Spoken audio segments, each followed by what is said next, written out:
வணக்கம், எல்லாரும் எப்படி இருக்கீங்க? இன்றைக்கி ரொம்பவே ஈஸியாக செய்யக்கூடிய அவல் பாயாசம் எப்படி செய்கிறது அப்படின்னு தான் பார்க்க போகிறோம்.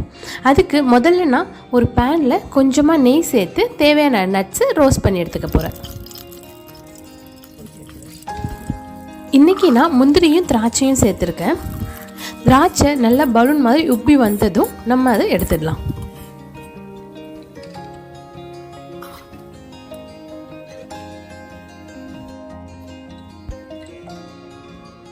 அடுத்து அதே பாத்திரத்தில் நான் ஒரு கப் அவல் சேர்த்து ரோஸ்ட் பண்ணி எடுக்க போகிறேன். அவல் நல்லா மொறுன்னு ஆகிற மாதிரி நீங்கள் ரோஸ்ட் பண்ணிக்கோங்க.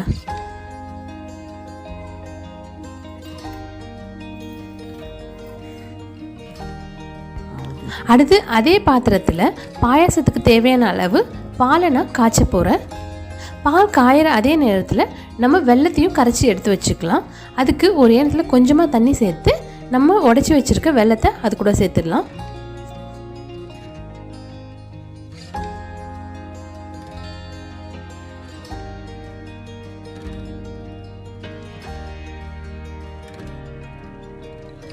இப்போது வெல்லம் நல்லா கரைஞ்சிருச்சு, நம்ம அதை எடுத்து கீழே வச்சிடலாம். பால் நல்லா கொதிக்க ஆரம்பிச்சிருச்சு. இப்போ நம்ம இதில் ஏற்கனவே ரோஸ்ட் பண்ணி வச்சுருக்க அவல் சேர்த்துக்கலாம்.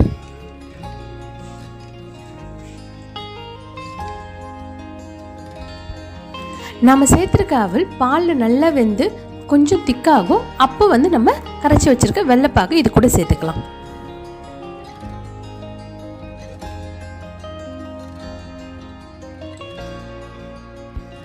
இப்போ பாயாசம் கொஞ்சம் திக்காயிடுச்சு, நம்ம இப்போ வெள்ளைப்பாகு சேர்த்துக்கலாம்.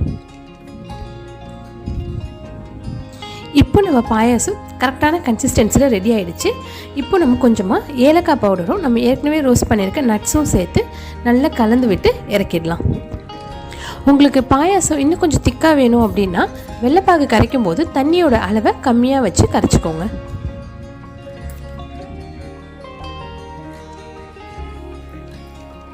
நம்மளோட அவல் பாயாசம் ரெடி ஆகிடுச்சு. ரொம்பவே ஈஸியாக டக்குன்னு செய்யக்கூடிய ஒரு ரெசிபி. நீங்களும் உங்கள் வீட்டில் செஞ்சு பார்த்துட்டு உங்களுக்கு பிடிச்சிருக்கா அப்படின்றத எங்கள் கூட ஷேர் பண்ணிக்கோங்க. உங்களுக்கு இந்த வீடியோ பிடிச்சிருக்குன்னு நினைக்கிறேன். பிடிச்சிருந்துச்சுன்னா லைக் பண்ணுங்கள். மறக்காமல் நம்ம சேனலை சப்ஸ்கிரைப் பண்ணிவிட்டு பக்கத்தில் இருக்க பெல் பட்டனையும் கிளிக் பண்ணிக்கோங்க. அப்போ தான் நாங்கள் போடுற வீடியோ உங்களுக்கு உடனே நோட்டிஃபிகேஷனாக வரும். உங்களை இன்னும் ஒரு இன்ட்ரெஸ்டிங்கான ரெசிபியோடு சந்திக்கிறோம். அதுவரை நன்றி, வணக்கம்.